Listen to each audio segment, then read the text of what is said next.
भक्कमपणे राहा, कोणी काही वाकडं करू शकत नाही. आपलं बसलोय की इथे, हे असं काही होत नाही.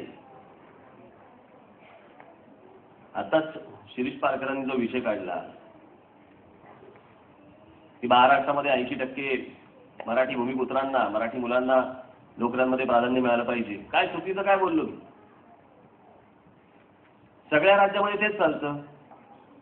रामचंद्र साहेब खरं आहे की नाही?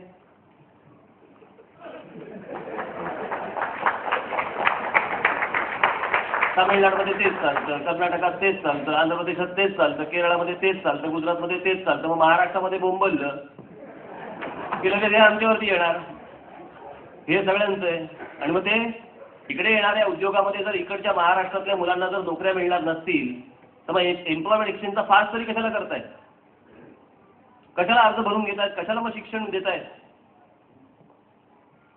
ज्या ज्या राज्यांमध्ये जे जे उद्योग येतील त्या त्या राज्यांमधल्या मुलांना तिथे सर्वप्रथम प्राधान्य मिळालं गेलंच पाहिजे.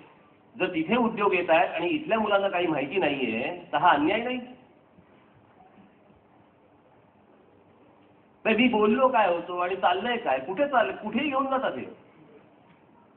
खास करून हे तिथं असतात असे मराठीवाले नाही म्हणत, मराठीवाले नाही, बाकीचे मराठी ज्यांना समजत नाही ते काही बोलू. ते मध्यंतरी चालू होतं, एक जण काय दिवे लावत होतं. ते हिंदी चॅनलवाले म्हणजे त्यांनी तर पत्रकारिता बाजूला काढून ते भैये नुसते आपले फिरतात तिकडे.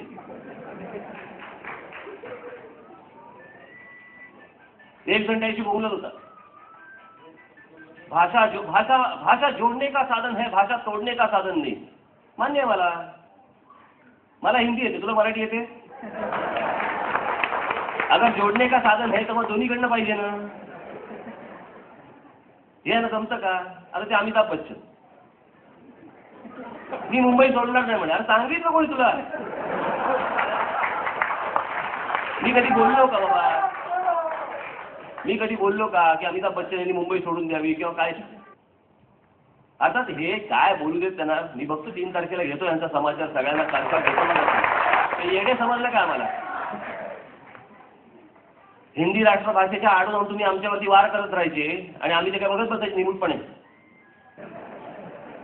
जयललिता, करुणानिधी किंवा सगळेजण ज्या वेळेला तिकडे तमिळमध्ये बोलत असतात त्यावेळेला सबटायटल्स देताना खाली मग आमची पण टाका. आतापर्यंत या देशामध्ये 3 ते 4 साऊथचे 3 ते 4 राष्ट्रपती आतापर्यंत झाले. गेलेत आता आपले अब्दुल कलाम, व्यंकटरामन, त्याच्या अगोदर 2-3 झाले. दिवी गीत. मी नाही कधी त्यांची हिंदीत भाषण ऐकली. 5-5 वर्ष राष्ट्रपती होते सगळेजण. मी कधी त्यांचं कधीही हिंदीमध्ये भाषण ऐकलेलं नाहीये. केलं तर इंग्रजीमध्ये. इंग्रजी ही काय राष्ट्रभाषा नाही किंवा मातृभाषाही नाही.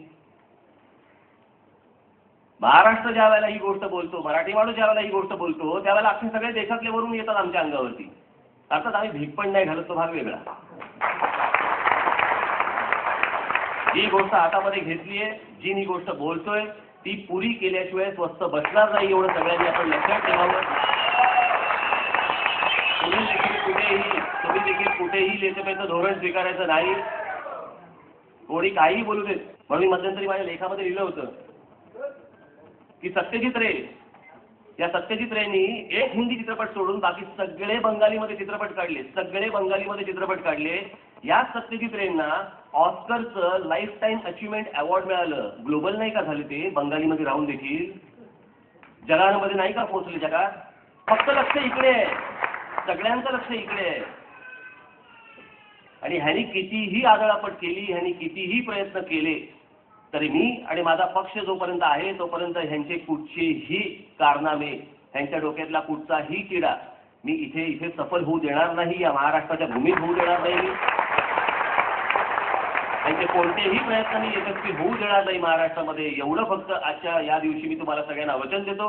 बाकीचे सगळे मुद्दे आपण मे महिन्यात आपण सगळेजण ऐका आणि